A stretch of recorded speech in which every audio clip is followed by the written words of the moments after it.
जय हिंद दोस्तों, मैं नवीन शर्मा आप सभी का स्वागत करता हूं। आशा करता हूं आप सब एकदम अच्छे हैं, एकदम बेहतरीन हैं। एक बार सारे प्यारे दोस्त बताएंगे आप सब कैसे हैं। उम्मीद करेंगे अच्छे होंगे, बहुत अच्छे होंगे और भविष्य में बहुत अच्छा हो, इसके लिए बहुत मेहनत भी आप सब लोग करते होंगे। और दोस्त, हम लोग पहुंच चुके हैं आपका प्रैक्टिस सेट नंबर 25 पर। और आज हमने क्लास जो है वो 3:20 पर शेड्यूल कराई थी। टेलीग्राम पर भी हमने मैसेज डाल दिया। जिन साथियों के पास में हमारा अपना टेलीग्राम नहीं है या टेलीग्राम से जो ज्वाइन नहीं है, तो वो इसको मतलब अपना जो टेलीग्राम है नवीन सर जीएस के नाम से, उसको ज्वाइन कर लेना, क्योंकि उस पर हम अपडेट दे देते हैं आपको जो भी होती है। ओके, तो रियली सॉरी, आज हम आपकी क्लास एक मीटिंग के चलते लेट शेड्यूल करानी पड़ी। तो इसको शुरू करते हैं आज के सेट को। उससे पहले प्रैक्टिस सेट नंबर 24 के 5 क्वेश्चन के आंसर आप सब लोग करेंगे और फिर हम आगे चलेंगे। डनहिल कप का संबंध किस खेल से है? किस खेल से होता है? डनहिल कप आपका गोल्फ से है, सर्किट कप, वाकर कप आपका ये सब गोल्फ से हैं। बुलसाई किससे संबंध रखता है? तो इसका संबंध है आपका शूटिंग से। किससे? शूटिंग से इसका संबंध है, शूटिंग से। भाषाई आधार पर आंध्र प्रदेश का गठन कब हुआ था? तो 1 अक्टूबर 1953 को हुआ था। ओके। दहसाला प्रथा का जनक किसको, किस शासक के जन्म पे? शासक पूछा है तो शासक होगा अकबर। अदरवाइज व्यक्ति पूछता तो व्यक्ति कौन होता? तब टोडरमल हो जाता। कौन हो जाता? तब टोडरमल हो जाता। सेमांग जनजाति किस देश में निवास करती है? तो ये मलेशिया की है। कहाँ की है? मलेशिया की आपका ट्राइब है, आपका सेमांग जनजाति। एक बार स्कोर बताएंगे सारे साथी, कितना स्कोर आया? तो स्कोर है बहुत सारे साथियों का, दिखाएं भाई। विशाल कुमार मौर्य 4 है, नवीन सर का शिष्य 4 है, आपका प्रांजलि शर्मा 4 पर हैं। आज ज़्यादा स्कोर 4 है, कोई दिक्कत नहीं। शाबाश शाबाश शाबाश। अंशुल जांगिड 4 पर हैं।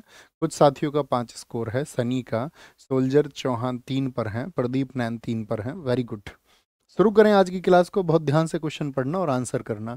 सबरी नारायण मेला निम्नलिखित में से किस राज्य में आयोजित किया जाता है? हम आपको बहुत सारे उत्सव बता चुके थे, लेकिन कुछ चर्चित मेले जो हैं वो बाकी हैं। ठीक है, तो सबरी नारायण कहाँ पर है? आपका वेस्ट बंगाल में है क्या?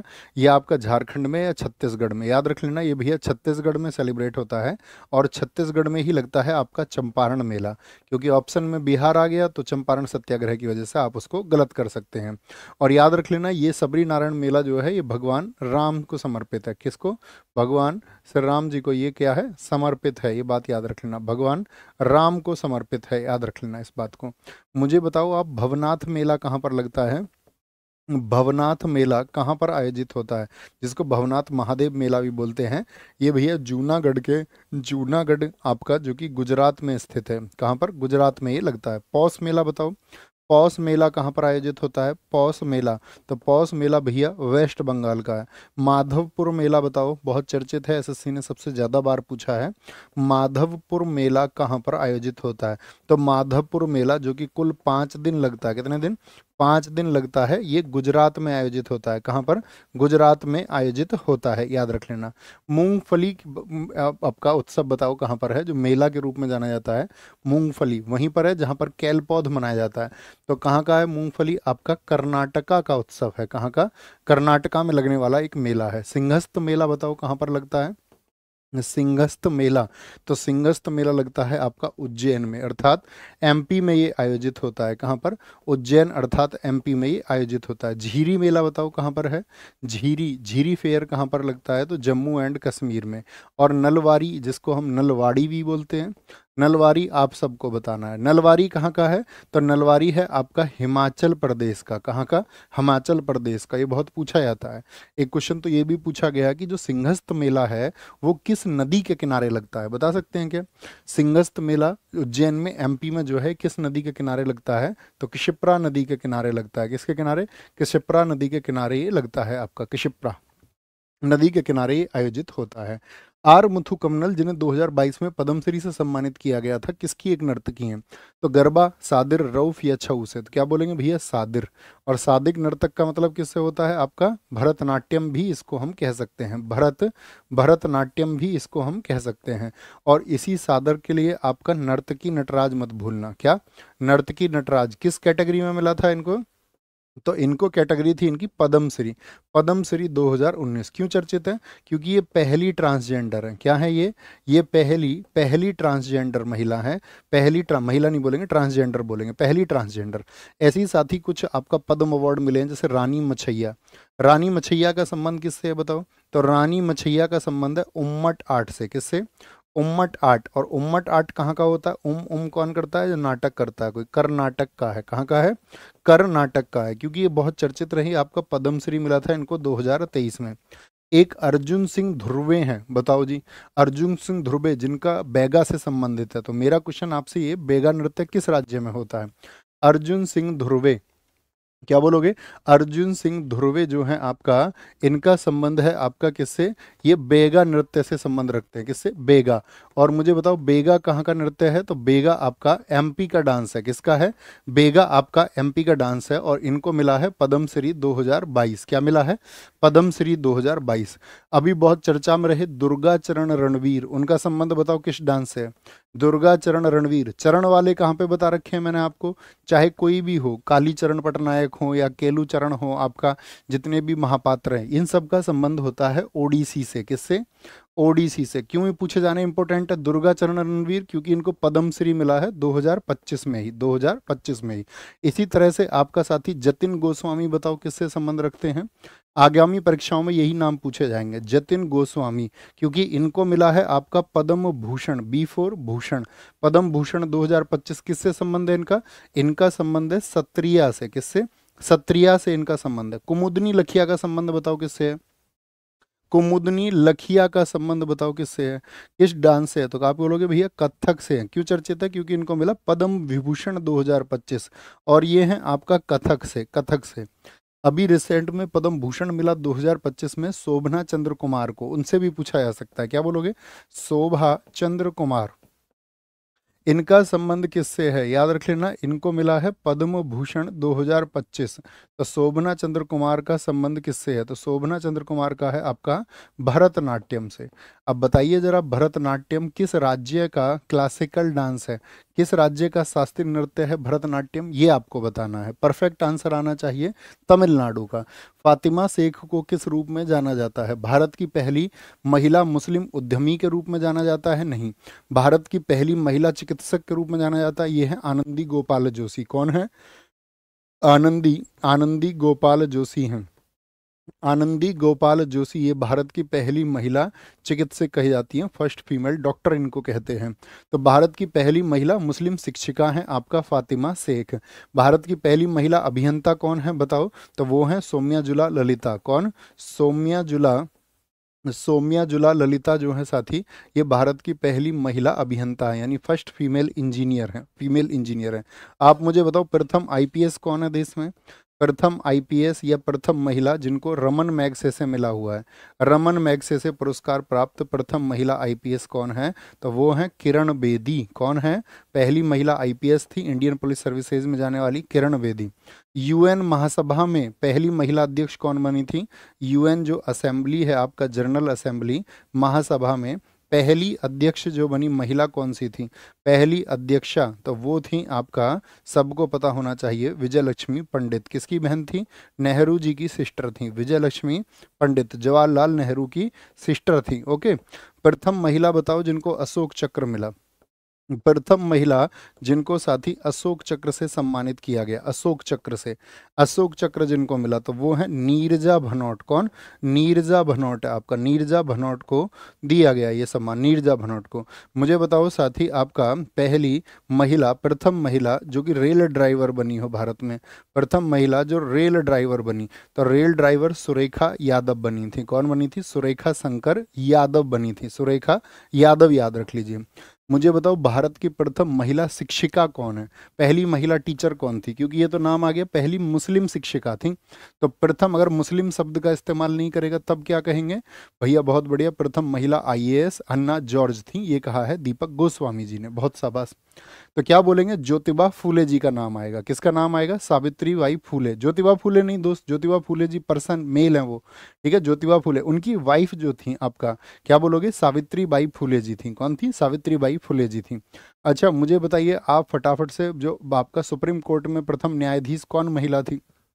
सुप्रीम कोर्ट में न्यायाधीश, ये बहुत कॉमन से क्वेश्चन है जो आपको पता होने चाहिए। उन Galil Oruvan, one among you निम्नलिखित में से किस मुख्यमंत्री की आत्मकथा है? तो एम के स्टालिन। एम के स्टालिन कहाँ के मुख्यमंत्री हैं जी? तमिलनाडु के मुख्यमंत्री। कहाँ के? तमिलनाडु के।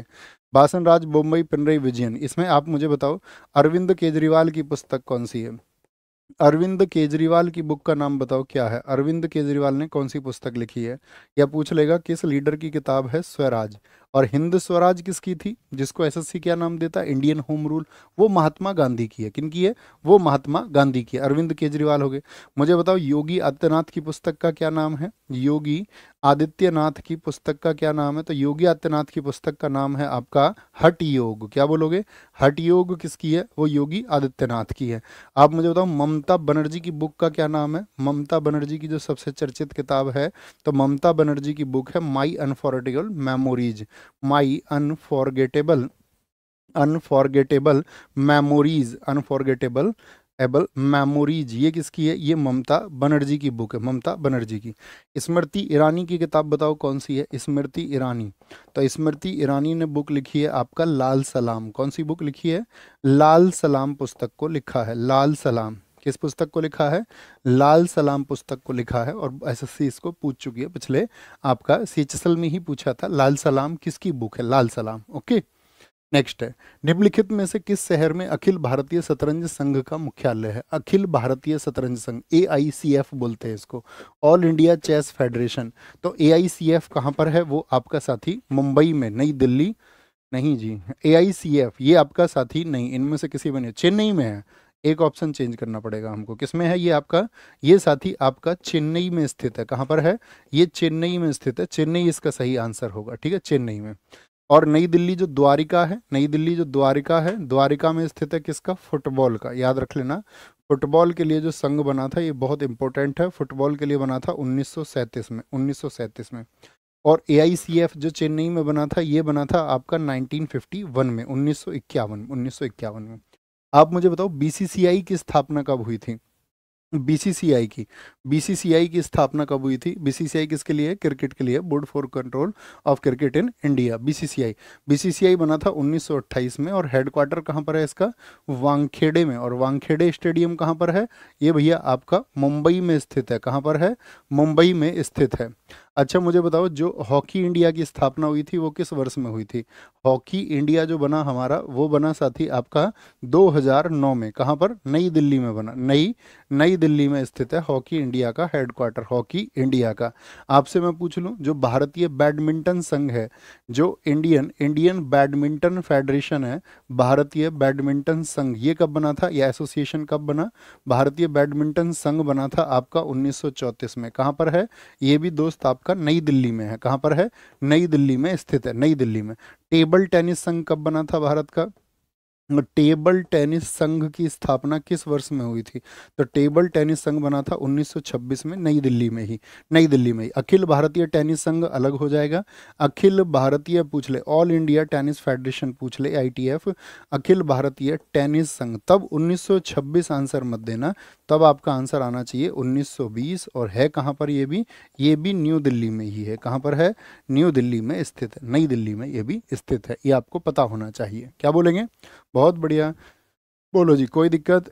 सर बोलेंगे, सर प्रथम कलकत्ता अधिवेशन 1886 और 1906 में, आपने दोनों को बताया। बच्चे दोनों जगह पे हुए हैं कलकत्ता में, तो दोनों क्यों नहीं बताएंगे। अब प्रथम आप सोच लो, प्रथम आप सोच लो, 86 प्रथम होगा कि 96 प्रथम होगा, ये तो लॉजिक की बात है। बोलो भाई फटाफट से, बोलो जी, आगे आएंगे। 1992 के ग्रीष्मकालीन ओलंपिक में, 1992 के ग्रीष्मकालीन ओलंपिक में किसी भी ओलंपिक के उद्घाटन समारोह में भारत का झंडा फहराने वाली प्रथम महिला कौन बनी थी। तो नीलिमा घोष थी उस समय पर क्या आपका, या PT उषा थी, क्या बोलोगे, या साइनी अब्राहम विल्सन। इन्होंने साथी आपका 1992 में, 1992 के हुए थे बार्सिलोना में ओलंपिक, कहाँ पर, बार्सिलोना में हुए थे, तो यही थी। अच्छा मैं अगर आपसे पूछूं, जो 1920 का एंटवर्प ओलंपिक था, उसमें साथी जो झंडा फहराया था वो किसने फहराया था, एंटवर्प ओलंपिक में।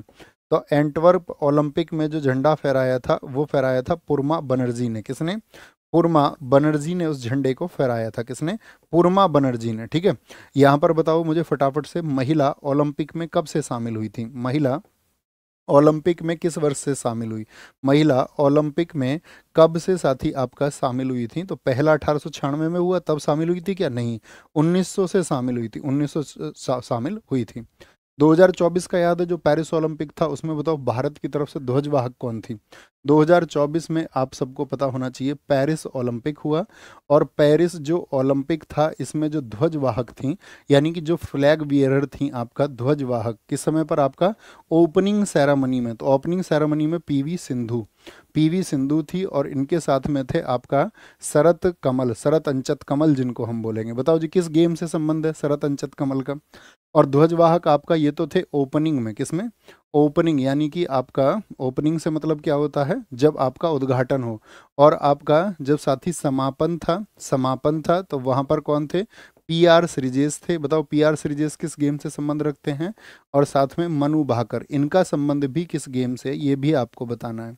तो शरद कमल किससे हैं? वो साथी आपका, बहुत बढ़िया जी, टेबल टेनिस है, टेबल टेनिस से।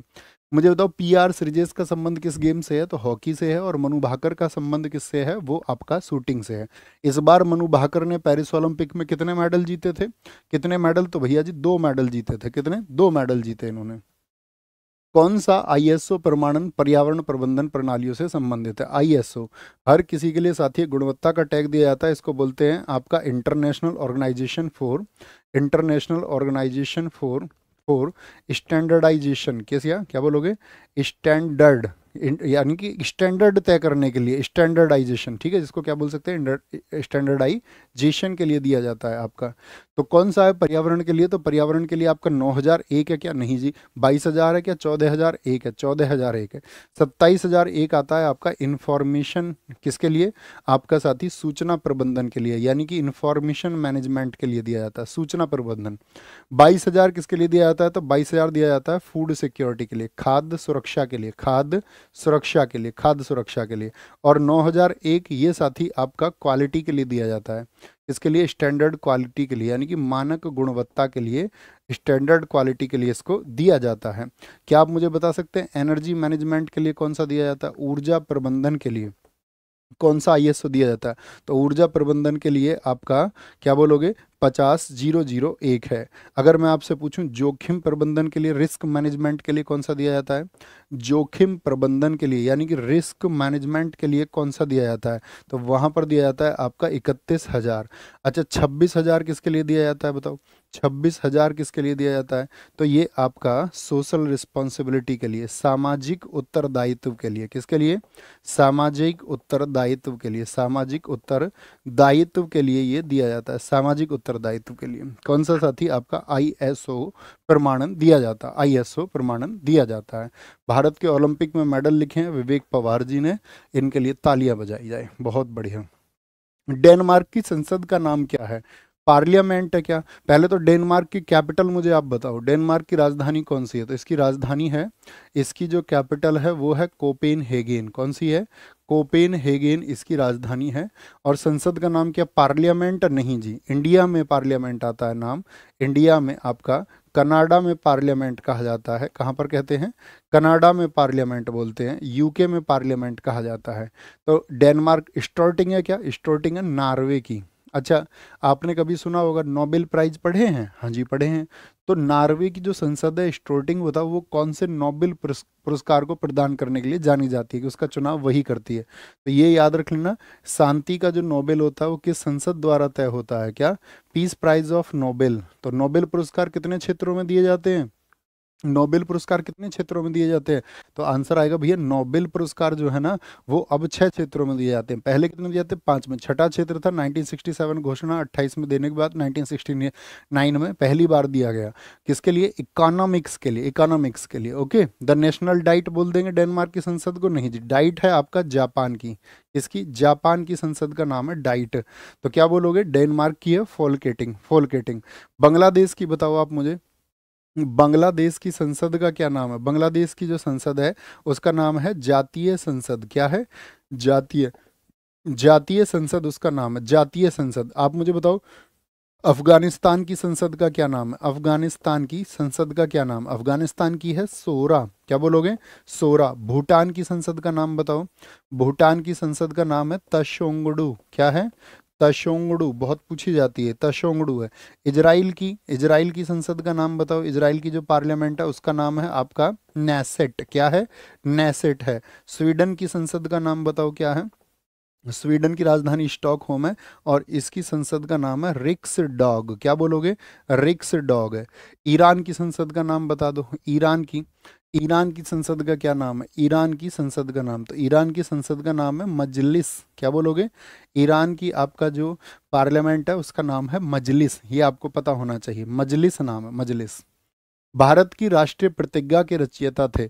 आपने देखा है भारत के संविधान के प्रति आपका जब निष्ठा और साथ ही शपथ ली जाती है तो अक्सर आपने देखा होगा व्यक्तियों को शपथ लेते हुए, तो उस शपथ को किसने लिखा था? रविन्द्रनाथ टैगोर ने लिखा है क्या? आप कहेंगे नहीं, बंकिम चंद्र चटर्जी ने, पिडीमारी वेंकट सुब्बा राव ने। हाँ जी, एकदम से ठीक है, एकदम से ठीक है। पिंगली वेंकैया को किस लिए जाना जाता है? ये साथी आपका तिरंगा के डिजाइनर हैं। किसके?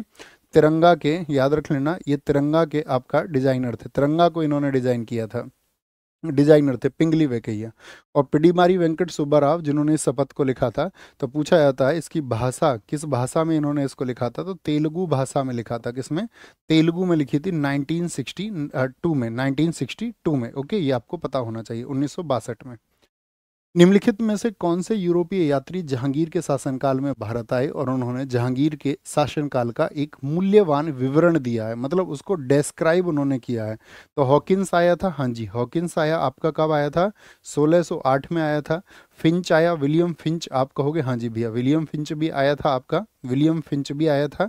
और आपका फ्रांसिस्को पैलसर्ट ये भी आया था। तो क्या आंसर बन जाएगा आपका? उत्तर निर्दिष्ट करिए। देखो, विलियम फिंच आया था एक, तो एक फिंच उसके टाइम पर भी आया था आपका, विलियम फिंच। एक आपका अकबर के टाइम पर भी आया था, ठीक है, अकबर के टाइम पर 15 उसका नाम मैं थोड़ा भूल रहा हूँ, 1579 में तो आया था आपका आपका स्टीफन्स थॉमस आया था, ठीक है, स्टीफन्स थॉमस 1583 में आया था एक आपका, उसका नाम क्या है? विलियम, आपका विलियम फिंच था, विलियम फिंच ही था। क्या बोलेंगे? सॉरी, विलियम फिंच नहीं यार, मैं नाम भूल रहा हूँ उसका, मुझे याद नहीं आ रहा। रॉल्फ फिंच था वो, रॉल्फ फिंच, अब याद आया। देखो यहाँ से कंफ्यूज नहीं होना, ये मैं तुम्हें बताना चाह रहा था। जो रॉल्फ फिंच था ना, वो अकबर के टाइम पर आया था। रॉल्फ फिंच किसके टाइम पर आया? अकबर के टाइम पर आया था। क्या बोलेंगे? अकबर के टाइम पर आया था। तो ये तीनों आए हैं आपका, और ये विलियम फिंच आया था आपका लगभग मतलब 1600 के करीब में आया था। और ये सारे के सारे 1600 का मतलब आप ये मत समझ लेना भैया उस टाइम तो आपका अकबर का था, तो जहांगीर के शासनकाल में वो आया, ठीक है, क्योंकि जहांगीर के शासनकाल में भी वो रहा था। एक जहांगीर के समय पर आया था टॉमस रो, टॉमस रो, ये बहुत इंपॉर्टेंट है। टॉमस रो किस वर्ष में आया था बताओ? टॉमस रो आया था आपका 1615 में, 1615 में, याद रख लेना। और जो आपका जहांगीर का मकबरा है वो कहाँ पर है बताओ? जहांगीर का जो मकबरा है, टॉम्ब ऑफ जहांगीर, ये कहाँ पर है? तो ये किस रिवर के किनारे, ये भी पूछा गया है। ये शाहदरा में, शाहदरा, क्या बोलोगे? शाहदरा में, ये आपका साथी लाहौर वाला शाहदरा बता रहा हूँ मैं, लाहौर वाला शाहदरा, ठीक है, कभी ये समझ लो, दिल्ली शाहदरा समझ लो, याद रख लेना। अच्छा मुझे बताओ, आपका महाराणा प्रताप जी का अकबर से संघर्ष था, तो 1576 से आपका हल्दीघाटी युद्ध से वो संघर्ष चलता रहा। एक क्वेश्चन पूछा जाता है, जहांगीर ने जो आपका चित्तौड़ से संधि की थी वो किस वर्ष में की थी? जहांगीर ने जो चित्तौड़ संधि की वो किस वर्ष में की थी बताओ? जहांगीर की जो चित्तौड़ संधि हुई थी वो आपका बहुत लंबे संघर्ष के बाद में 1615 में, किस किस के बीच हुई थी चित्तौड़ संधि?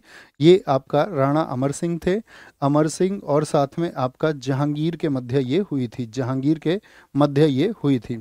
जहांगीर के बचपन का नाम बताओ? इसको सेखू बाबा बुलाया जाता था, इसको सलीम कहते थे, क्योंकि सलीम चिश्ती के कहते हैं कि उनके आशीर्वाद से अकबर को पुत्र रत्न की प्राप्ति हुई। आप मुझे बताओ जहांगीर का शासनकाल कब से कब तक था? जहांगीर अकबर के बाद में बैठा, अकबर मैंने बताया 1556 से 1605, और जहांगीर का जो शासनकाल है वो रहा आपका 1605 से लेकर के 1627 तक। क्या बोलोगे? 1605 से 1627, ये बहुत इंपॉर्टेंट है और ये पूछा जाता है। जहांगीर ने और क्या क्या काम किए थे बताओ? जहांगीर के और कौन से काम है? एक तो जहांगीर ने न्याय की जंजीर लगवाई थी। बताओ जहांगीर ने न्याय की जो जंजीर लगवाई वो कहाँ पर लगवाई थी? जो इसने न्याय की जंजीर लगवाई वो कहाँ पर लगवाई थी? तो न्याय की जंजीर इसने लगवाई थी आपका आगरा में। क्या बोलोगे? आगरा में। इसकी आत्मकथा का क्या नाम है, जो इसने ऑटोबायोग्राफी अपनी लिखी थी? क्या बोलोगे? आत्मकथा का नाम है इसकी का आपका तुजुक ए जहांगीरी, या जहांगीरनामा बोलते हैं, तुजुक ए जहांगीरी। क्या बोलोगे? तुजुक ए जहांगीरी किस भाषा में लिखी थी? तो मुगलों की भाषा हुआ करती थी फारसी। क्या बोलोगे? फारसी इसकी भाषा होती थी। इसके काल को बताओ किसका स्वर्ण काल कहा जाता है? इसके समय पर सबसे ज्यादा क्या पनपा था? तो याद रख लेना, चित्रकला का स्वर्ण काल है इसका समय। क्या? चित्रकला का क्या बोलोगे, स्वर्णकाल, यानी golden period of art and painting इसको कहा जाता है, चित्रकला का स्वर्णकाल। इसके समय पर जो एक चित्रकार था जिसको इसने नादिरुल अस्त्र का टाइटल दिया था, नादिरुल अस्त्र, नादिरुल अस्त्र उपाधि जो दी थी इसने, नादिरुल अस्त्र उपाधि, बताओ ये किसको दी थी, कौन वो चित्रकार था, उस चित्रकार का क्या नाम था? तो नादिरुल अस्त्र इसने कहा था मंसूर को, किसको? मंसूर को कहा था। और इसी मंसूर को इसने क्या बोलेंगे, नहीं मंसूर को नहीं, इसने आपका एक चित्रकार था इसके समय पर जिसको इसने आपका अपना दूत बना करके फारस भेजा था। बताओ कौन है, कौन सा इसका दूत था, कहाँ पर लिख सकते हैं इसका, बताओ। इसका दूत, इसका जो मैसेंजर बन करके आपका जो कहाँ पर गया था, फारस क्षेत्र में, ईरान वगैरह यहाँ सब गया था, तो उसका नाम है आपका बिसनदास, याद रख लेना। क्या? बिसनदास। कहाँ पर गया था दूत बना करके, ईरान किसको भेजा था, जहांगीर ने, तो बिसनदास को भेजा था। क्या बोलेंगे, बोलेंगे अभी फटाफट से, बिसनदास को भेजा था। जहांगीर की किस रानी ने जहर खाकर आत्महत्या की थी? जहांगीर की पत्नी हरखाबाई ने, मानबाई ने की थी, हाँ जी, ये मानसिंह की बहन थी। किसकी बहन थी? ये आपका साथी याद रख लेना, मानसिंह की बहन थी। किसकी बहन थी? और जोधाबाई की कौन थी? भतीजी थी। मानसिंह की बहन थी, बोलो जी किसकी बहन थी? ये मानसिंह की बहन थी और जहांगीर की पहली पत्नी थी। क्या बोलोगे? इसकी नशे की आदतों से परेशान होकर के इसने आत्महत्या कर ली थी। ठीक है, एक जहांगीर की पत्नी कौन सी है जो सबसे चर्चित है, उसका नाम बताओ। जहांगीर की पत्नी जो सबसे ज्यादा चर्चित हुई, किस वर्ष में शादी हुई जहांगीर की, बताओ। जहांगीर की पत्नी का नाम याद रखना चाहिए आपको, किसका? नूरजहां का, नूरजहां। और नूरजहां का वास्तविक नाम क्या था? मेहरून निशा, मेहरून निशा। बताओ जी, बहुत बार पूछा गया है इसकी शादी किस वर्ष में हुई थी, तो याद रख लेना ये आपका 1611 में इसकी शादी हुई थी। 1611 में इसकी क्या हुई थी? शादी हुई थी। और ये एक विधवा थी, आप सबको पता होना चाहिए। नूरजहां किसकी विधवा थी? शेर अफगान की विधवा थी। और इससे एक बेटी भी थी उससे, शेर अफगान से, लाड मलिका, जिसकी शादी उसने अपने पुत्र शहरयार से करवा दी थी। किससे? शहरयार से करवा दी थी, शहरयार से उसकी शादी हुई थी। ठीक है, अच्छा नूरजहां से क्वेश्चन पूछा जाता है, इसके पिता का नाम बताइए। इसके पिता का नाम क्या है? इसके पिता का नाम था एतमा उद्दौला। क्या? एतमा उद्दौला। और इसी की याद में क्या हुआ था? एतमा उद्दौला का मकबरा बना। एतमा उद्दौला, इसका मकबरा कहाँ पर है बताओ? एतमा उद्दौला का मकबरा, जिसको क्या बोला जाता है? इसको बेबी ताज भी कहा जाता है, इसको बेबी ताज भी कहा जाता है। ये कहाँ पर स्थित है? तो बेबी ताज है आपका, कहाँ पर स्थित है? ये आगरा में स्थित है। और ये पहली इमारत है जिसमें दो चीज़ों का इस्तेमाल सबसे पहले हुआ था। एक तो सफ़ेद संगमरमर का सबसे पहले, ताजमहल से भी पहले, क्योंकि इस समय तक तो ताजमहल था ही नहीं। सफ़ेद संगमरमर का पहला इस्तेमाल, क्या बोलोगे, भारत में वाइट मार्बल का पहला इस्तेमाल वो इसी में हुआ। और साथ में याद रख लेना, एक आपका जो आपका ताजमहल है उस पर एक शैली का इस्तेमाल होता है। बताओ वो कौन सी शैली है? बहुत बार पूछा जाता है, कौन सी शैली? पित्रादुरा स्टाइल। क्या पूछेगा? यानी कि किसी भी पत्थर को फूलों बना करके, अलंकरण करके सजाना, पित्रादुरा शैली, उसमें उस तरह की आर्ट को उकेरना या संभालना। पित्रादुरी स्टाइल किससे संबंधित है? तो वो एतमा उद्दौला से। नूरजहां की माँ का क्या नाम था बताओ? नूरजहां की माँ का नाम था अशमत बेगम। क्या थी? अशमत बेगम। क्या किया था इसने? इसने बनाया था भैया गुलाब से इत्र। क्या बनाया था इसने? गुलाब से इत्र बनाया था। एक क्वेश्चन पूछा जाता है, नूरजहां की बहुत चलती थी शासन में। नूरजहां ने अपने मतलब आपका जो मुगल काल था उसके समय पर एक गुट का निर्माण किया था। उस गुट का क्या नाम था? जुनता गुट। तो याद रखना इसके गुट का क्या नाम था आपका? तो याद रखना जुनता गुट का निर्माण, जुनता गुट का निर्माण, इसके नाम से सिक्के चले थे। जुनता गुट का निर्माण इसने किया था, ये आपको पता होना चाहिए। इसने आपका मानसिंह ने, सॉरी मानसिंह बोल रहा हूँ, आपका मेहरुन्निसा ने। युवराज खुर्रम ने किस वर्ष में शाहजहां की उपाधि धारण की? देखो शाहजहां किसका बेटा है? जहांगीर। तो जहांगीर की मृत्यु हुई 1627 में, तो शाहजहां का शासनकाल कितना रहा बताओ? शाहजहां का जो शासनकाल रहा वो रहा 1627 से लेकर के 1658 तक। कितने तक? 1658 तक। ये शासनकाल आपसे पता होना चाहिए, पूछूंगा किसी दिन। ओके, तो कब उसको शाहजहां की उपाधि मिली थी? 1615। बहुत सारे साथियों ने कहा नहीं जी 1617 में मिली थी। क्या बोलोगे?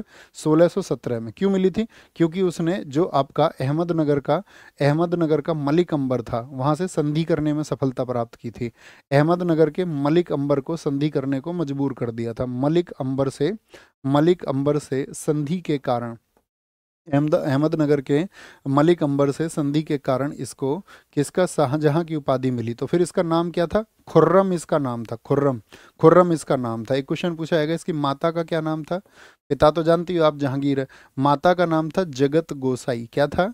जगत गोसाई, जिसको हम जोधाबाई के नाम से भी जाना जाता है। दोनों अलग हैं, दोनों अलग हैं। एक अकबर की पत्नी है जोधाबाई, ये अलग है आपका, ठीक है। वो आमेर की थी, ये कहाँ की थी जोधाबाई, अब बता सकते हैं।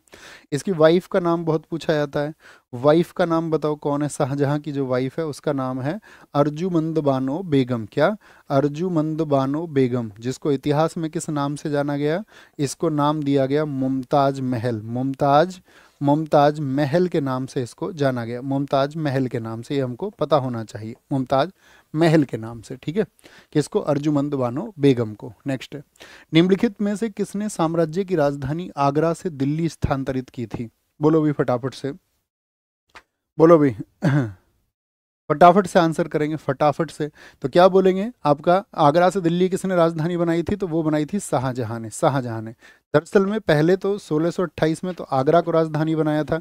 1628 में आगरा राजधानी इसने बनाई, आगरा, आगरा राजधानी बनाई। और इसको 10 वर्ष के बाद में 1638 में, 1638 में कहाँ पर बोलेंगे? 1638 में शाहजनाबाद के नाम से, शाहजनाबाद के नाम से, शाहजनाबाद के नाम से इसको बना दिया गया। शाहजनाबाद के नाम से किसको? दिल्ली को राजधानी बना दिया गया, दिल्ली को, ठीक है, दिल्ली को। अब आप मुझे बताओ शाहजहां का शासनकाल कब से कब तक था? तो जहांगीर का था 1605 से 1627, इसका था 1627 से, अभी तो बताया मैंने आपको, 1627 से 1658, अभी बता चुका था, सॉरी। 1658 से 1707 तक फिर आएगा आपका कौन? औरंगजेब। तो यहाँ पर इंपॉर्टेंट क्वेश्चन ये बनेगा कि इसने अहमदनगर विजय कब हासिल की थी अपने कार्यकाल में?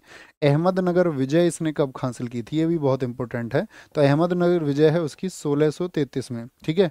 और किसको हराया था अहमदनगर विजय में? फतेह खां को पराजित किया था। किसको? शासक था वहाँ का फतेह खां, फतेह खां को इसने क्या किया था? पराजित किया था। गोलकुंडा विजय कब की है? शाहजहां की दक्षिण में गोलकुंडा विजय को बहुत महत्वपूर्ण माना जाता है। किस वर्ष की है गोलकुंडा विजय? 1636 की है। और इसी वर्ष 1636 में ही कर्नाटक के बीजापुर को जीता था, बीजापुर को जीता था, बीजापुर को। एक शाहजहां के साथी, शाहजहां के जो टाइम टाइम है उसको क्या बोलते हैं? स्थापत्य कला का स्वर्ण काल कहा जाता है, स्थापत्य कला का स्वर्ण काल। इसके दरबारी कवि बहुत इंपॉर्टेंट है। शाहजहां के जो साथी दरबारी कवि हैं उसमें कौन कौन इंपॉर्टेंट है?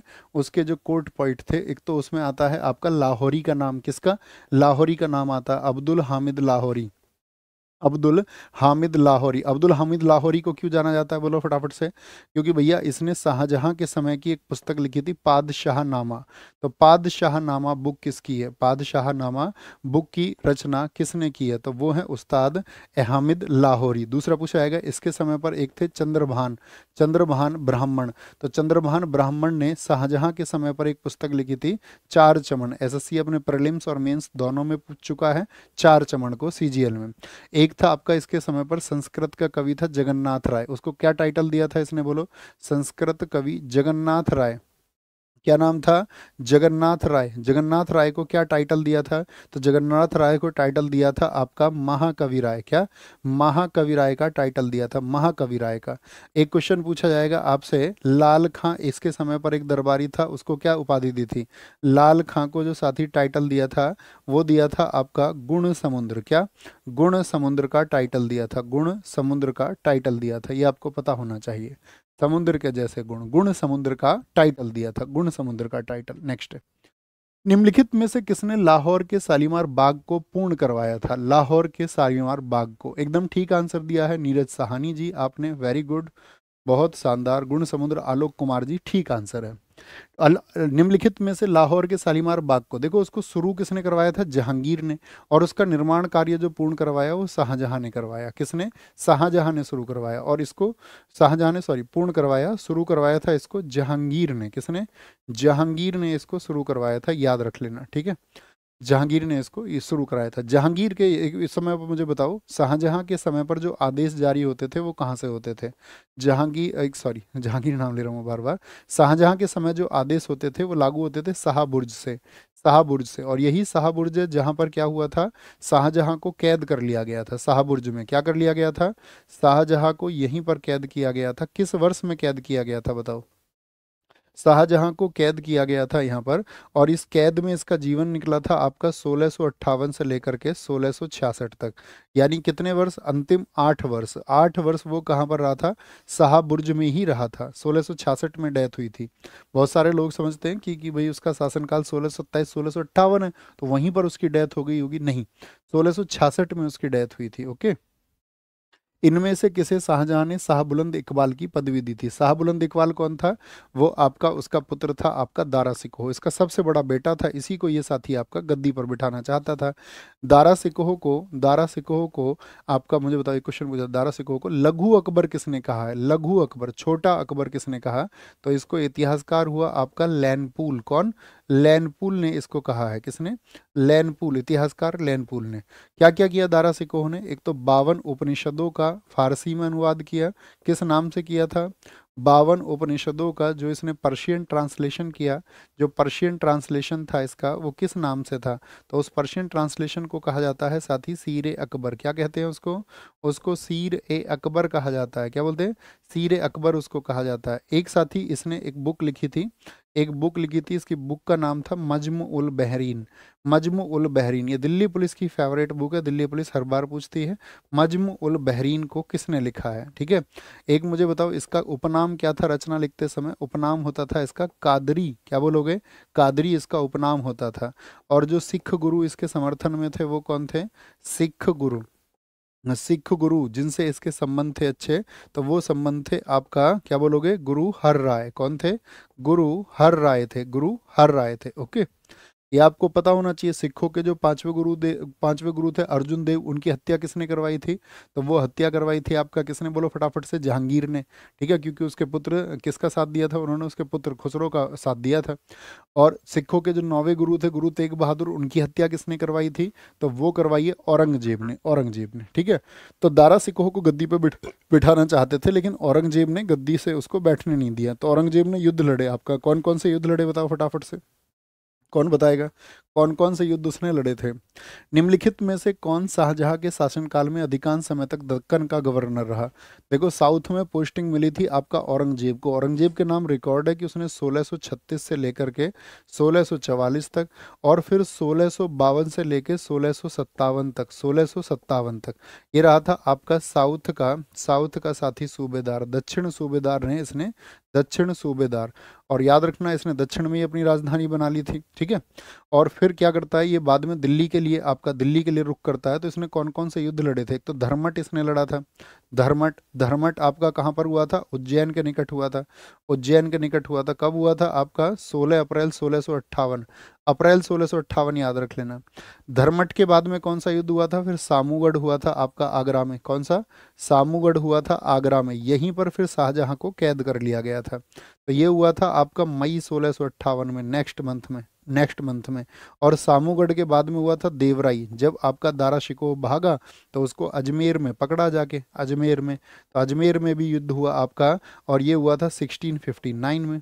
तो तीनों युद्ध किस किस के बीच हुए ये मुझे बताओ फटाफट से। तीनों युद्ध, तो ये उत्तराधिकार के युद्ध कहलाते हैं। और दो भाइयों, किस किस के बीच में? औरंगजेब और दारा सिकोह के बाद में, दारा सिकोह के बीच में। औरंगजेब वर्सेज दारा सिकोह। और इसने क्या किया था? दारा सिकोह की गर्दन कटवा करके उसको थाली में रख करके उसके पिता, यानी कि जो उसको गद्दी पर बैठे देखना चाहता था शाहजहां, उसके पास में भेज दिया था। शाहजहां के पास में उसको भेज दिया था। निम्नलिखित युद्धों को नीचे दिए गए कूट के आधार पर कालानुक्रम में व्यवस्थित कीजिए कि भाई कौन सा युद्ध पहले हुआ है। तो आपको देखना है पहला युद्ध कौन सा हुआ, क्रम बनाना।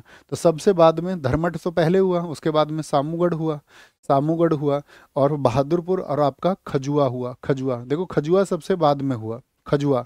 ठीक है। और खजुआ से पहले हुआ बहादुरपुर। क्या बोलेंगे? बहादुरपुर हुआ आपका। तो सबसे पहले तो बहादुरपुर ही हुआ है, क्योंकि बहादुरपुर आपका हुआ था 1658 में। क्रम है ये आपका, इसको बोलते हैं बहादुरपुर हो गया आपका। क्या हो गया? बहादुरपुर हो गया। फिर आपका धर्मट हो गया, यहाँ पर धर्मट हो गया। और धर्मट के बाद में बहादुरपुर हो गया, धर्मट हो गया आपका। और फिर होगा इसमें सामूगढ़। क्या होगा? सामूगढ़। और फिर आपका खजुआ होगा। BDSK, ये याद रख लेना। क्या बोलोगे? BDSK, ऐसे याद रखना है। 2143 हो जाएगा, 2143 हो जाएगा। नेक्स्ट है, इसके बाद में हुआ था फिर देवराई। देवराई सबसे लास्ट में हुआ आपका 1659 में, 1659 में। आगे औरंगजेब ने किसको साहिबजाद उज्जमानी की उपाधि धारण की थी? औरंगजेब ने किसको समाधि बोलेंगे आपका उपाधि दी? साहिबजाद उज्जमानी अपनी बेटी को दी थी। कौन से? उसकी बेटी क्या नाम है? जहान आरा। क्या बोले, सॉरी बेटी बोले, शाहजहां की बेटी, इसकी बहन लगेगी, औरंगजेब की बहन लगेगी। तो क्या बोलेंगे? जहान आरा। जहान आरा क्या थी? ये सबसे बड़ी थी इन बहनों में। क्या थी? सबसे बड़ी कौन थी? जहान आरा सबसे बड़ी थी। उसके छोटी फिर रोशन आरा थी, और उससे छोटी कौन थी? सबसे छोटी बहन कौन सी थी? सबसे छोटी वो गोहन आरा थी। सबसे छोटी, सबसे छोटी कौन सी थी? गोहनारा। बताओ शाहजहां की सेवा उसकी किस बेटी ने की थी? शाहजहां के अंतिम दिनों में उसकी जो सेवा की वो किस बेटी ने की थी? क्या बोलेंगे? किस बेटी ने की थी? तो आप कहोगे भैया सब वो सबसे ज्यादा सेवा उसकी की थी जहानारा ने। क्या बोलोगे? जहानारा ने। उसने अपने पिता के लिए सब कुछ त्याग दिया था, सब कुछ त्याग दिया था। यहाँ पे बोलो औरंगजेब की पत्नी का नाम बताओ तुम मुझको। औरंगजेब की बीवी का नाम क्या था? औरंगजेब की बीवी का नाम क्या था? औरंगजेब की बीवी का नाम था दिलरास बानो बेगम। क्या बोलोगे? दिलरास बानो बेगम, जिसको क्या बोलते हैं हम और किस नाम से जानते हैं? रबिया उद्दुर्रानी के नाम से जानते हैं। क्या? रबिया उद्दुर्रानी। इसकी याद में क्या बनवाया था इसने? दरअसल में इसके बेटे आजम शाह ने बनवाया था उसको, उसकी जिद पर वो बना था। इसने कहा था मेरी भी मम्मी के लिए वही बनवाओ जो शाहजहां ने अपनी बहू के लिए बनवाया। तो क्या बोलेंगे? दिलरास बानो बेगम। इसकी याद में क्या बना था? इसकी याद में बना था आपका दक्षिण का ताजमहल, जिसको क्या बोला जाता है? बीबी का मकबरा। कहाँ पर है? बीबी का मकबरा कहाँ पर है? तो बीबी का मकबरा है आपका संभाजी नगर में। कहाँ पर? छत्रपति संभाजी की याद में, छत्रपति संभाजी महाराज जी की याद में संभाजी नगर महाराष्ट्र में ये स्थित है। किसने बनवाया था? याद रखना भी इसको, आजम शाह। आजम शाह कौन है? ये आपका आजम शाह, ये औरंगजेब का बेटा है। कौन है? इस औरंगजेब का ये पुत्र है। आजम शाह ने इसका, आजम शाह ने क्या कराया था? इसका निर्माण कराया था। और इसको क्या कहा जाता है? इसको क्या कहा जाता है? दक्षिण का ताजमहल बोलते हैं। ताजमहल की नकली नकल इसको कहा जाता है। फोटो देखोगे साफ पता चल जाएगा यार, एकदम से नकली है, एकदम से नकली है। अच्छा, औरंगजेब की बीवी हो गई दिलरास बानो बेगम। एक साथी यहाँ पर औरंगजेब की एक बीवी का और जिक्र आता है, जी बीवी थी आपका, उसका नाम तो हम भूल गए अभी। क्या नाम आता है उसका? सॉरी, एक उसे लिखिए आप, बैतुल उलूम। बैतुल उलूम किसने बनवाया था? बैतुल उलूम ये औरंगजेब की बेटी ने बनवाया था, जिसका नाम था बैतुल उलूम। क्या था? औरंगजेब के टाइम पर एक पुस्तकालय था, याद रखना। क्या था? एक लाइब्रेरी थी, लाइब्रेरी थी जिसको जैबुन निशा ने बनवाया था। किसने? जैबुन निशा ने, जैबुन निशा ने, जैबुन निशा ने बनवाया। जैबुन निशा ने उसको बनवाया था। क्या बोलेंगे? जैबुन निशा ने उसको बनवाया। ठीक है, याद रख लेना। जजिया को इसने कब शुरू किया था? जजिया हमने बताया था अकबर ने तो जजिया को खत्म कर दिया। अकबर ने कब खत्म किया? 1564 में। और इसने जजिया को क्या कर दिया था? पुनः शुरू कर दिया था, पुनः शुरू। किन पर लगता था जजिया? 1679 में इसने जजिया को शुरू कर दिया था, जजिया को। औरंगजेब साथी कौन सा वाद्य यंत्र बजाता था? तो औरंगजेब आपका याद रख लेना वीणा, वीणा में कुशल था आपका, कुंड वीणा में कुशल था। इसी को, औरंगजेब को हम शाही दरवेश कहते हैं। शाही दरवेश, क्योंकि कोई पैसा वरसा खर्च नहीं करता था ये। शाही दरवेश कहा जाता है इसको। आलमगीर, आलमगीर इसको कहा जाता है। जिंदा पीर इसी को कहा जाता है। जिंदा पीर किस शासक को कहा जाता है? तो वो औरंगजेब को ही कहा जाता है। औरंगजेब का शासनकाल बताओ। 1658 से लेकर के 1707। और क्या हुआ था इसका? 2 बार राज्याभिषेक हुआ था। क्या हुआ था? 2 बार राज्याभिषेक हुआ था। पहला कहाँ पर हुआ था? आगरा में कि दिल्ली में? तो पहले हुआ था इसका राज्याभिषेक आगरा में, और फिर दिल्ली में। एक पूछा जाता औरंगजेब के समय जो प्रमुख दीवान था वो कौन था? 31 वर्षों तक दीवान रहा था, ये बहुत चर्चित व्यक्ति है उस समय पे। क्या बोलोगे? अशद खान। क्या बोलोगे? अशद खान, अशद खान। और इसने क्या किया था? ज़्यादातर चीज़ों पे इसने रोक लगा दी थी। नृत्य पर, शराब पीने पर, आपका नौरोज उत्सव पर, जो जितनी भी मतलब उत्सव की चीज़ें थी उस सबको बंद कराया। और वो सब रोक किसने लगाई थी? सती प्रथा जैसी चीज़ों पर भी रोक लगाई औरंगजेब ने। जितनी भी कुरीतियाँ थी उन सबको रोकने के प्रयास किए थे। ठीक है, तो औरंगजेब ने इस सब पर रोक लगा दी थी। औरंगजेब की 1707 ईस्वी में मृत्यु होने के बाद सत्ता किसने संभाली? बोलो भी फटाफट से, सत्ता किसने संभाली थी? 13 जुलाई 1658, आगरा। विवेक पवार जी, बहुत गजब आंसर आपने दिया है। बोलो। तो औरंगजेब की 1707 में मृत्यु हो गई, तो सत्ता किसने संभाली? वो संभाली बहादुर शाह प्रथम ने। और ये रहा कब से कब तक? 1707 से 12 तक। और इसको बोलते हैं शाह ए बेखबर। क्या? शाह ए बेखबर। इसका भी कार्यकाल याद रख लेना, शाह ए बेखबर। ठीक है। मोहम्मद शाह रंगीला को भी याद रखिए, इसका शासनकाल याद रखना 1719 से 48, इस समय पर सबसे लंबा इसी का था, तो इसलिए शासनकाल सबसे लंबा इसी का, तो इसको याद रखना है मोहम्मद शाह रंगीला को। और याद रखना वह कौन सा शासक था जिसने उर्दू को संरक्षण दिया था, उर्दू को संरक्षण किसने दिया था? क्योंकि मुझे बताओ जो मुगलों की भाषा थी वो कौन सी थी, मुगलों की भाषा कौन सी थी, सारे लोग आंसर करें फटाफट से। मुगलों की भाषा, तो आप कहेंगे इनकी राजकीय भाषा होती थी आपकी फारसी, सब फारसी होती थी, ठीक है। और इसने क्या कर दिया, उर्दू को संरक्षण दिया, तो ये सबसे अलग हो गया मोहम्मद शाह रंगीला। मोहम्मद शाह रंगीला के समय पर ही क्या हुआ था 1739 में, 1739 में कौन आया था, नादिर शाह। मुझे बताओ नादिर शाह कहाँ से आया था? ये साथी आया था ईरान से, इसको बोलते थे ईरान का नेपोलियन। क्या ले गया भारत से, तख्त ताउस, कोहिनूर, ये सब ले गया था, ये सब यहाँ से ले गया। राष्ट्रीय जैव विविधता अथॉरिटी का मुख्यालय कहाँ पर है? जो आपका नेशनल बायोडायवर्सिटी अथॉरिटी है उसका मुख्यालय कहाँ पर है? वो साथी आपका चेन्नई में स्थित है। और कब बना था ये? आपका 2003 में स्थापना हुई। कब हुई? 2003 में इसकी स्थापना हुई थी, ठीक है, 2003 में, याद रख लेना। अगर मैं पूछूं जो भारत में, अगर जैव विविधता की हम बात करते हैं, बायोडायवर्सिटी की, तो भारत में साथी जैव विविधता के लिए कितने हॉट स्पॉट है बताओ? बायोडायवर्सिटी के लिए, जैव विविधता के लिए, जैव विविधता के लिए कितने हॉट स्पॉट है? क्या बोलोगे? बायोडाइवर्सिटी के लिए कितने हॉट स्पॉट भारत में हैं? तो हॉट स्पॉट भारत में है 4। कितने हैं? 4।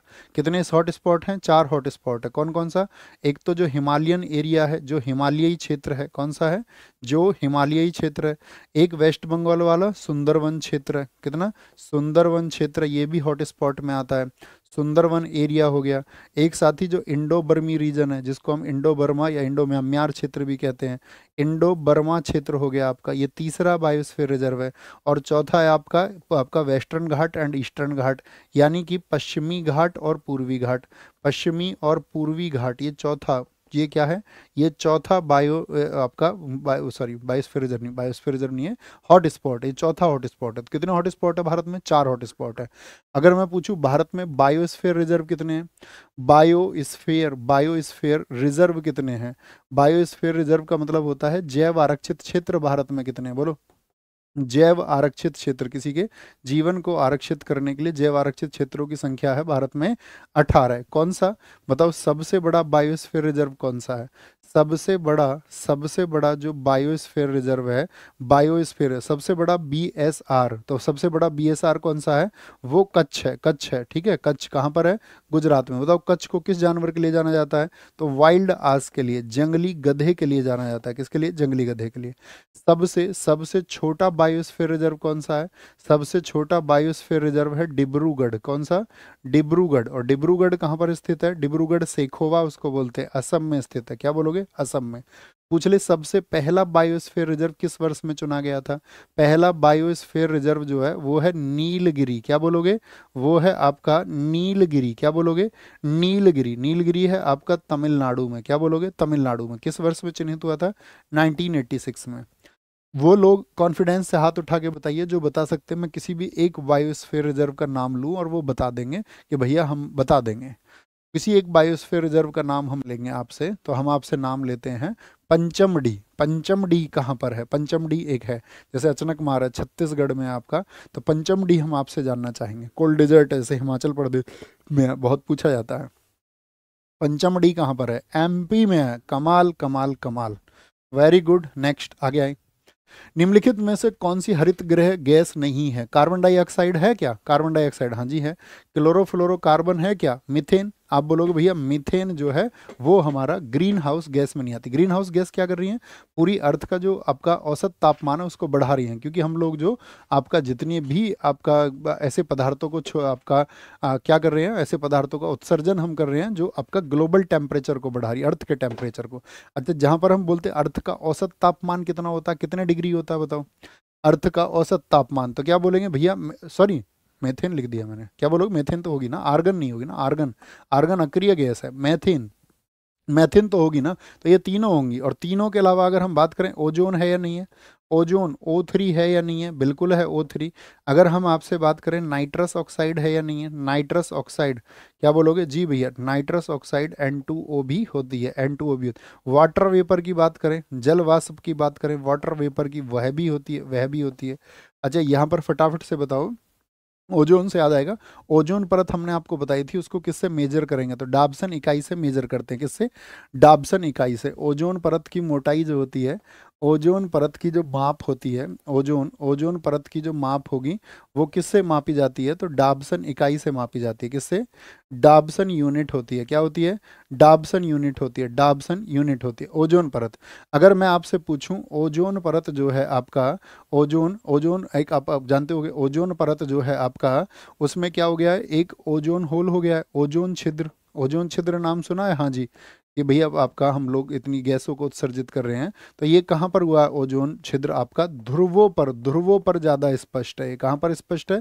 ध्रुवों पर, ध्रुवों पर। अच्छा, जितनी भी ये ओजोन परत है ये हमको किस चीज़ से बचाती है? तो ये आपका यूवी लाइट से बचाती है। किससे? यूवी लाइट से। जितनी भी पराबैंगनी किरणें हैं जो नुकसान पहुंचाएंगी बॉडी को, उनसे क्या करती है? ये हमको बचाती है, बचाती है। ठीक है। अभी हाल ही में 2025 में एक डेटा जारी हुआ कि भारत में जो ग्रीन हाउस गैसों का उत्सर्जन है वो बढ़ा है या घटा है? बताओ फटाफट से, बढ़ा है या घटा है? बोलो भी फटाफट से।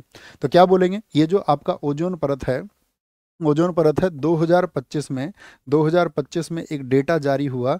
उस डेटा के अकॉर्डिंग क्या है आपका? तो ग्रीन हाउस जो है भारत में, ग्रीन हाउस उत्सर्जन जो है वो घटा है। याद रख लेना, घटा है। भारतीय उसके लिए काम कर रहे हैं और वो 7.93% घटा है। ठीक है, 7.93% घटा है, क्योंकि बहुत सारे लोग उसके लिए काम कर रहे हैं।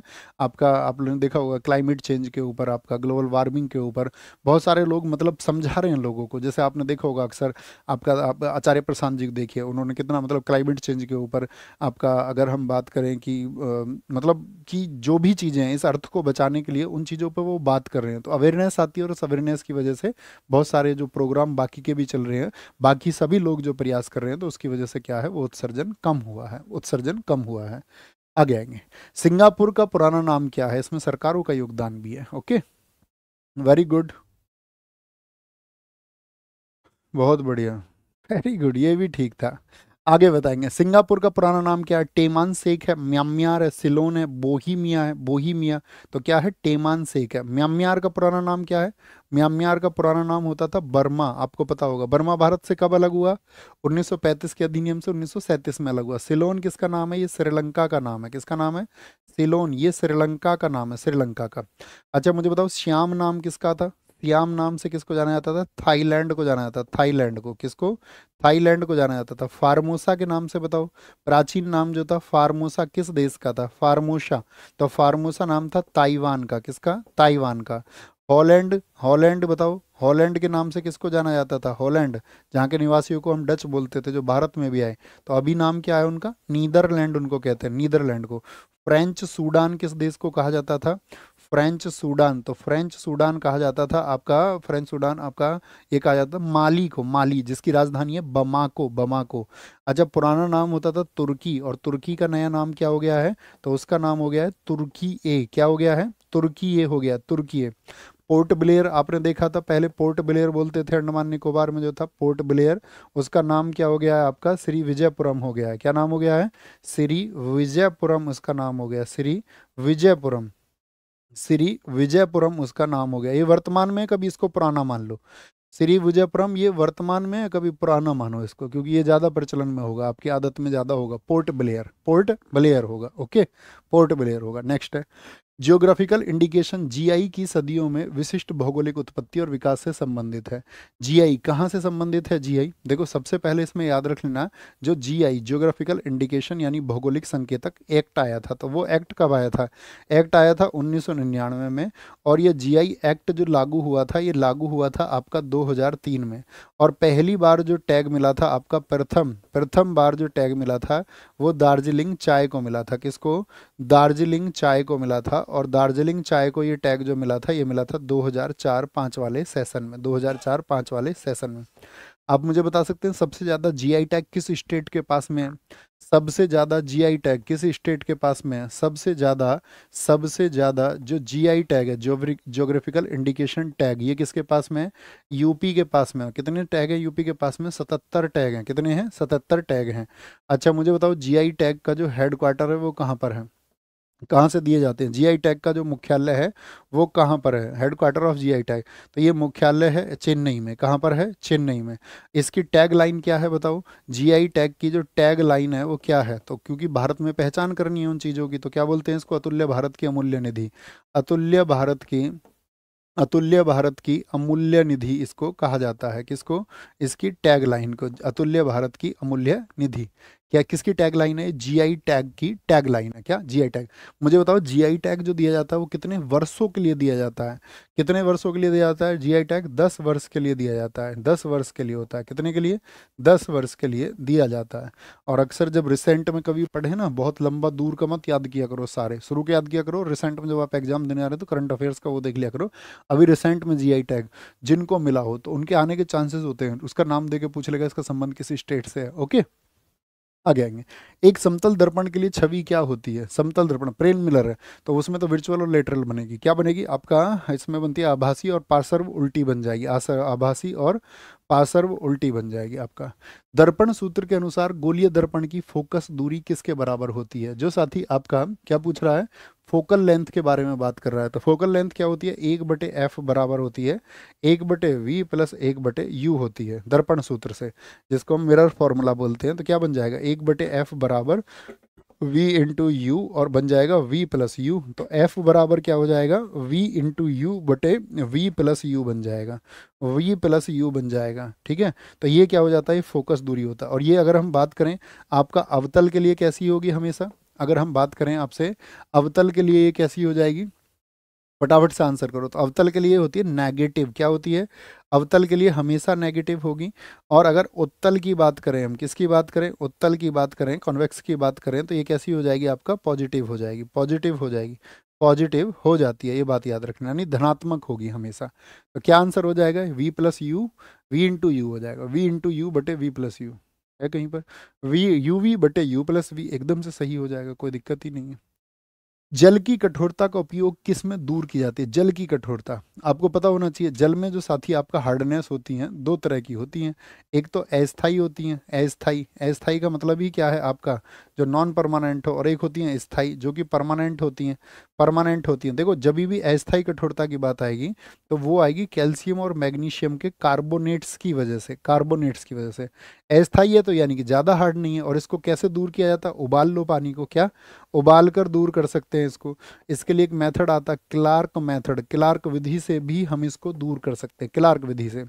लेकिन स्थायी कठोरता मतलब जो आसानी से दूर नहीं होगी, तो स्थायी कठोरता किसकी वजह से होती है? कैल्शियम और मैग्नीशियम के बाई कार्बोनेट्स की वजह से होती है। बाई कार्बोनेट की वजह से, बाई कार्बोनेट के कारण होती है। ठीक है, इनकी वजह से होती है। तो इसके लिए तो फिर मेथड लगाने पड़ते हैं।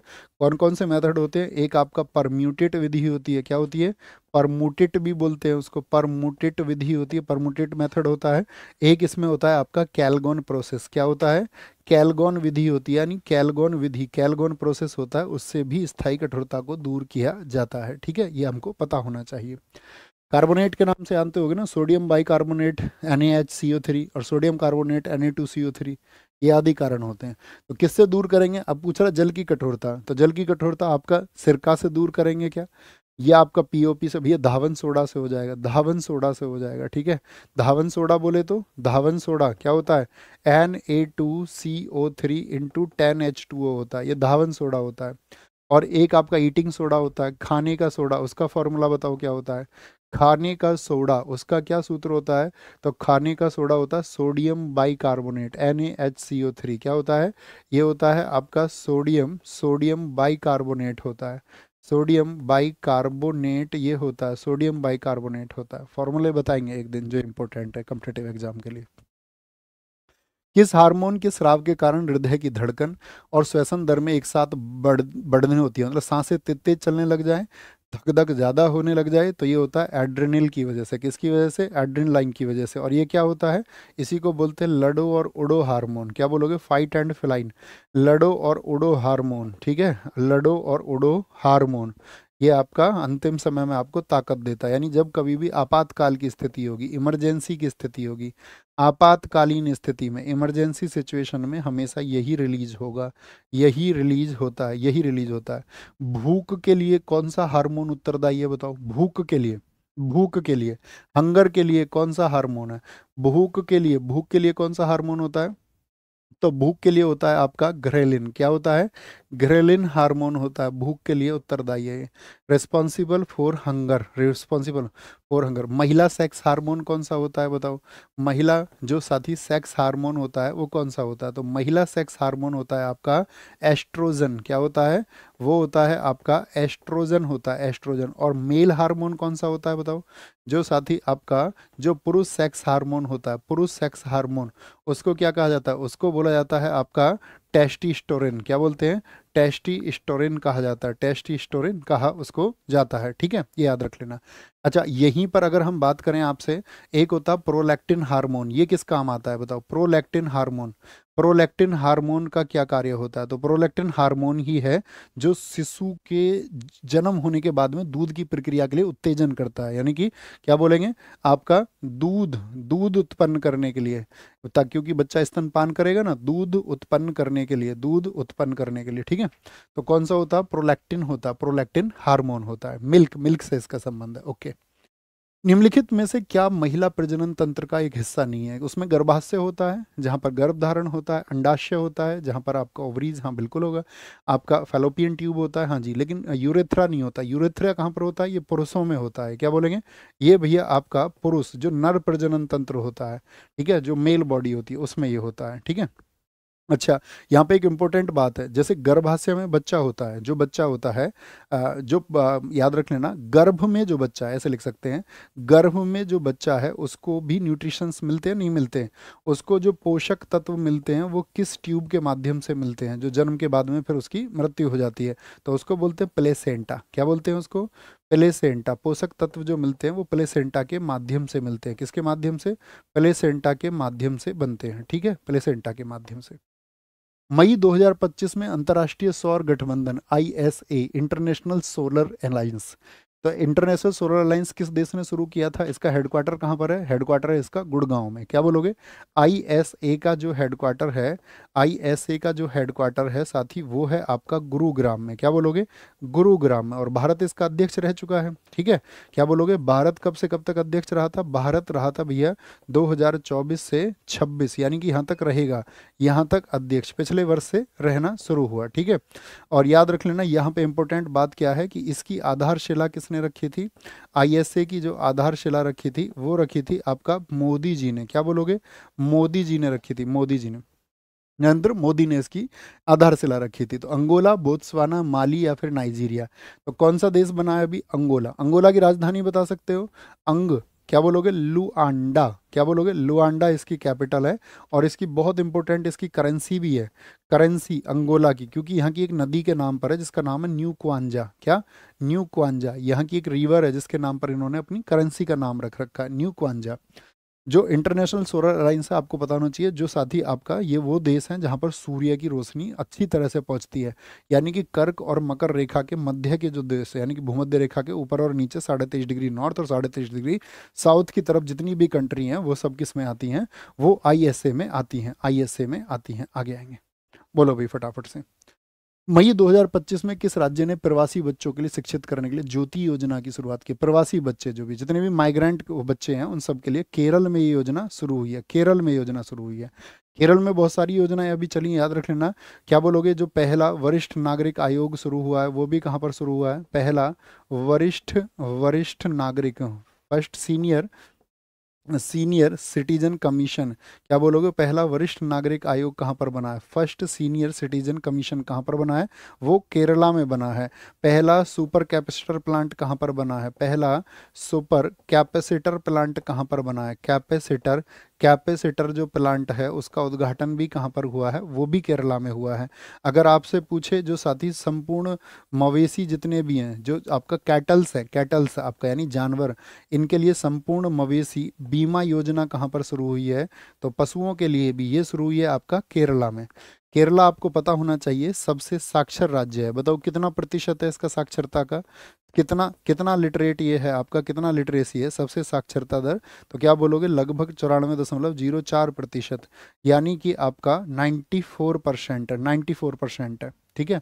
अभी यहाँ पर एक योजना शुरू हुई थी आपका हिमाचल प्रदेश में, उसको बोलेंगे सीएम सुख शिक्षा योजना। कहाँ पर शुरू हुई है, सीएम सुख शिक्षा योजना किस राज्य में शुरू हुई है, तो सीएम सुख शिक्षा योजना ये आपका हिमाचल प्रदेश में शुरू हुई है। कहाँ पर, हिमाचल प्रदेश में। अभय हस्तम योजना कहाँ पर शुरू हुई है, अभय हस्तम योजना, अभय हस्तम योजना ये भारत के किस राज्य से संबंध रखती है, तो अभय हस्तम योजना आपका तेलंगाना, तेलंगाना, ठीक है, तेलंगाना, सॉरी तेलंगाना होगा, तेलंगाना। एक साथ ही आपसे क्वेश्चन पूछा जाएगा, माई स्कूल माई प्राइड अभियान कहाँ पर चला है, my school my pride, my pride अभियान ये कहाँ पर चला है, माई प्राइड ये चला है आपका हिमाचल प्रदेश में। अपना विद्यालय कार्यक्रम कहाँ पर चला है, अपना विद्यालय, विद्यालय कार्यक्रम ये कहाँ पर चला है, तो अपना विद्यालय कार्यक्रम चला है आपका कहाँ पर, हिमाचल प्रदेश में। कहाँ पर, हिमाचल प्रदेश में, ठीक है, हिमाचल प्रदेश में। हाँ, राजस्थान में पेड़ों को कटने से रोकने के लिए क्या चली है, कुल्हाड़ी बंद योजना चली है, कुल्हाड़ी बंद पंचायत योजना, कुल्हाड़ी बंद, कुल्हाड़ी बंद पंचायत योजना कहाँ पर चली है, कुल्हाड़ी बंद पंचायत, पंचायत योजना ये कहाँ पर चली है, याद रख लेना, या कहाँ पर चली है, ठीक है, कहाँ पर चली है, ओके, ये भी याद रखेंगे। हाँ, केरला से एक और याद आता है, केरला से एक इम्पोर्टेंट बात है कि यहाँ पर एक 2500 रुपये इनाम की योजना चली है, 2500 रुपये इनाम। क्या बोलेंगे, तो सभी सरकारों को चलानी चाहिए, उसको बोला जाएगा आपका पोनवक्कू योजना। कौन सी, पोनवक्कू, किसी आपका पोनवक्कू योजना, क्या बोलोगे, क्या होगा, किस चीज़ को रोकने के लिए, बाल विवाह को रोकने के लिए, बाल विवाह को, भाई किसी बच्ची की शादी हो रही है और उसके बारे में जो खबर देगा उसको 2500 रुपये इनाम मिलेगा, पड़ोस से ही अगर कोई दे दे तो, ठीक है, पोनवक्कू योजना होगी आपका, पोनवक्कू योजना।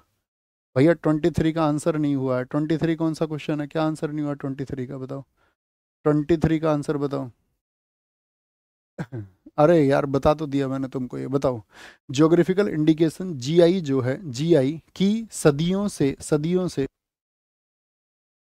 जीआई की सदियों से विशिष्ट भौगोलिक उत्पत्ति और विकास से संबंधित है। यानी कि ये क्वेश्चन पूछ रहा है कि जो जीआई टैग है वो स्पेसिफिक, मतलब किस क्षेत्र से उसका संबंध होगा, किस क्षेत्र से, तो किस क्षेत्र से होगा, यानी कि कहाँ पर आपका, पहाड़ियों, पहाड़ियों से उसका संबंध होगा, ऐसा जरूरी थोड़ी जीआई टैग पहाड़ियों से होगा, क्या माउंटेन रेंज से नहीं, वहां पर जो चीज उपज, यानी कि जो चीज पैदा हो रही है, पैदा, इसको हम लिख सकते हैं, आसान सा विकल्प होता है इसका, जो चीज वहां पर पैदा होती हो उसके लिए है बच्चों, जो वहां पर पैदा होती हो, ओके, पैदा होती हो। नेक्स्ट, भूमि रिकॉर्ड प्रबंधन के लिए भूभारती पोर्टल कहाँ पर लॉन्च हुआ है, ये आपका होमवर्क है, आंसर देना ना भूले, मेहनत करते रहें, समय को बचाते रहें और आगे बढ़ते रहें, ख्याल रखिए, ख्याल रखिए। ऊपर दिखाएं क्या लिखा है बच्चे ने, बोलेंगे भैया एक बार अस्थायी कठोरता को देख लीजिए ध्यान से, अस्थायी कठोरता को ध्यान से देख लीजिए, उल्टा लिख गया है, देख लेते हैं देश तो एक बार, क्या हमने कुछ उल्टा लिख दिया वहां पर, हो जाता है, हो सकता है कंफ्यूजन की वजह से हमने लिखा हो। किस नंबर क्वेश्चन पे था, किस नंबर क्वेश्चन पर था आपका, यहाँ पर था आपका, जल की कठोरता का उपयोग करके दूर किया जाता है। जल की कठोरता हमने लिखा अस्थायी कठोरता होती है, जो कि साथ ही आपका कैल्शियम और मैग्नीशियम के कार्बोनेट की वजह से होगी, किसकी वजह से, कैल्शियम और मैग्नेट के। क्या बोलेंगे भैया, हमने यहाँ पर उल्टा लिखा है और सही मायने में उल्टा लिखा है। तो अस्थायी जो कठोरता होती है, देखो इसको करेक्ट करेंगे और भाई के लिए एक बार क्लैपिंग करेंगे, तो कैल्शियम और मैग्नीशियम के कार्बोनेट जो होते हैं ना वो अस्थायी करते हैं, बाई कार्बोनेट आसानी से हट सकते हैं, बाई कार्बोनेट, बाई कार्बोनेट ये याद रखना, बाई कार्बोनेट, रियली सॉरी हमने इसको उल्टा लिख दिया एकदम से, वेरी गुड वेरी गुड। तो ख्याल रखिए अपना बहुत सारा, बाय बाय, नमस्ते, मिलते हैं कल, और ऐसे बता दिया करो ऐसी कोई चीज़ें हों तो हम उसको फिर क्रॉस आउट नेक्स्ट क्लास में भी कर सकते हैं। Thank you, bye bye.